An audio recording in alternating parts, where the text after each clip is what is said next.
بسم اللہ الرحمن الرحیم۔ جہاد کے معاملے میں ایک بہت اہم بات جو ہمارے ہاں بعض حلقوں میں پائی جاتی ہے وہ یہ ہے کہ جہاد اسلام میں صرف اور صرف دفاع کا نام ہے، صرف اور صرف سیلف ڈیفنس میں جہاد کیا جاتا ہے، اس کی کوئی اقدام کی شکل نہیں ہے، اس کی کوئی اوفینسو شکل نہیں ہے۔ اور اس دور کے بہت سارے اسکالرز نے بھی اس نقطہ نظر کو اختیار کیا ہے۔ عام طور سے اس نقطہ نظر کو جب وہ بیان کرتے ہیں تو ایک آیت کو وہ کوٹ کرتے ہیں، اور اس آیت کو میں پڑھ دیتا ہوں اور پھر ہم اس کا کانٹیکسٹ انالائز کر کے دیکھیں گے کہ کیا فی الواقع یہ آیت یہی کہتی ہے۔ آیت سورہ بقرہ میں ہے، سورہ اس کی 190 نمبر آیت ہے۔ آیت یہ کہتی ہے کہ وَقَاتِلُوا فِي سَبِيلِ اللَّهِ الَّذِينَ يُقَاتِلُونَكُمْ وَلَا تَعْتَدُوا، اور اللہ کی راہ میں ان لوگوں سے لڑو جو تم سے لڑیں اور کوئی ان سے زیادتی نہ کرو۔ اگر اس آیت کو آپ سیاق و سباق میں رکھ کے دیکھیں گے تو یہ معلوم ہوگا کہ یہ خاص اسپیسیفک آیت ہے، یہ ایک خاص معاملے کی آیت ہے۔ جب اس دور میں نبی صلی اللہ علیہ وسلم کے اپنے دور میں مسلمانوں کو ایک موقع پہ جب یہ حکم ہوا، جب وہ مدینہ میں مقیم تھے کہ وہ حج کریں جا کے، تو اس وقت ان سے یہ کہا گیا کہ آپ حج کرنے جائیں، اور اگر اس حج کے سفر میں قریش آپ پہ حملہ کریں بیت اللہ کی اس ویسینٹی میں، بیت اللہ کے اس علاقے میں، تب آپ ان کا جواب دیں۔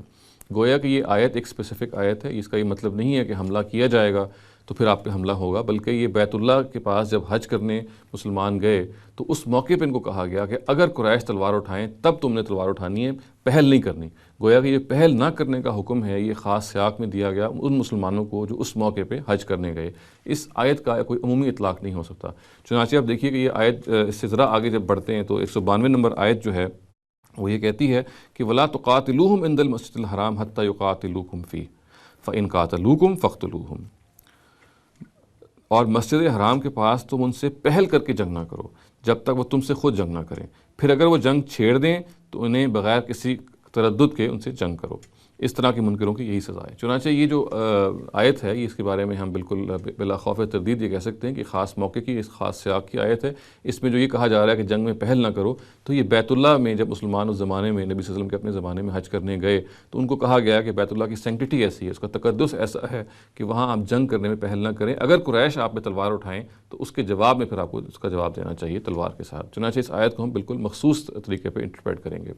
رہا قرآن مجید میں جہاد کا ذکر، تو ہم یہ جانتے ہیں کہ قرآن مجید میں اوفینسو جہاد، یعنی وہ جہاد جس میں اقدام کیا جاتا ہے، اس کا ذکر جگہ جگہ پہ آیا، اور یہ بنیادی طور پہ دو نوعیتوں کا ہے۔ ایک وہ جہاد ہے جس کو ہم سنت اللہ سے تعبیر کر سکتے ہیں، جس کو اصل میں یہ سمجھیے کہ یہ خاص اللہ تعالیٰ کی پریکٹس تھی، اللہ تعالیٰ کی خاص سنت تھی، جس میں وہ رسولوں کے دور میں رسولوں کے ذریعے سے ان کے کمپینینز کے ذریعے سے اس کو برپا کرتے ہیں، اور حق و باطل کی اس کشمکش میں وہ لوگ کہ جو حق کو جانتے ہیں بوجھتے ہوئے جھٹلاتے ہیں، اللہ تعالیٰ ان کو دنیا میں سزا دیتے ہیں۔ یہ وہ جہاد کی قسم ہے جو رسولوں کے ساتھ خاص ہے، ان کے کمپینینز کے ساتھ خاص ہے۔ اس کا ذکر قرآن مجید میں ہوا ہے، میں کئی مرتبہ اپنے لیکچرز میں اس کا ذکر کر چکا ہوں۔ مثال کے طور پہ دیکھیے کہ یہ جو آیت ہے یہ اسی سے متعلق ہے کہ قاتل الذین لا یؤمنون باللہ ولا بالیوم الآخر ولا یحرمون ما حرم اللہ ورسولہ ولا یدینون دین الحق من الذین اوتوا الکتاب حتی یعطوا الجزیۃ عن ید وہم صاغرون۔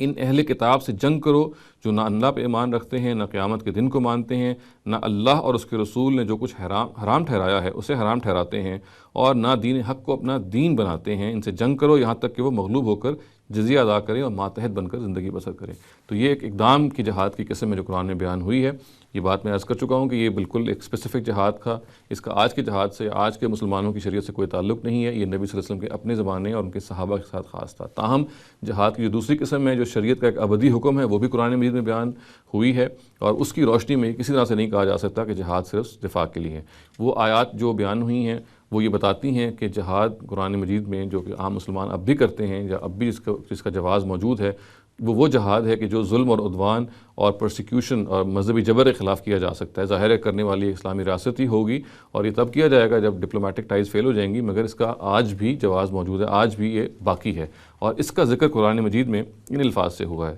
کہ وَمَا لَكُمْ لَا تُقَاتِلُونَ فِي سَبِيلِ اللَّهِ وَالْمُسْتَضْعَفِينَ مِنَ الرِّجَالِ وَالنِّسَاءِ وَالْوِلْدَانِ الَّذِينَ يَقُولُونَ رَبَّنَا أَخْرِجْنَا مِنْ هَٰذِهِ الْقَرْيَةِ الظَّالِمِ أَهْلُهَا وَاجْعَل لَّنَا مِن لَّدُنكَ وَلِيًّا وَاجْعَل لَّنَا مِن لَّدُنكَ نَصِيرًا۔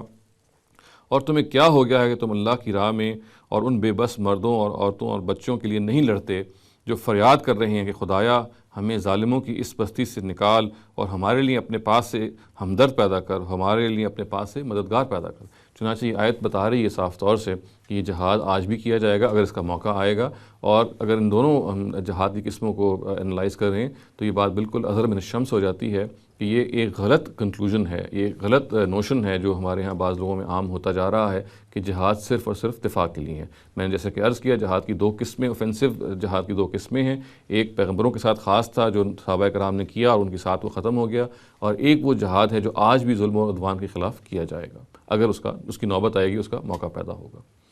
اقول قولی ھذا واستغفر اللہ لی ولکم ولسائر المسلمین والمسلمات۔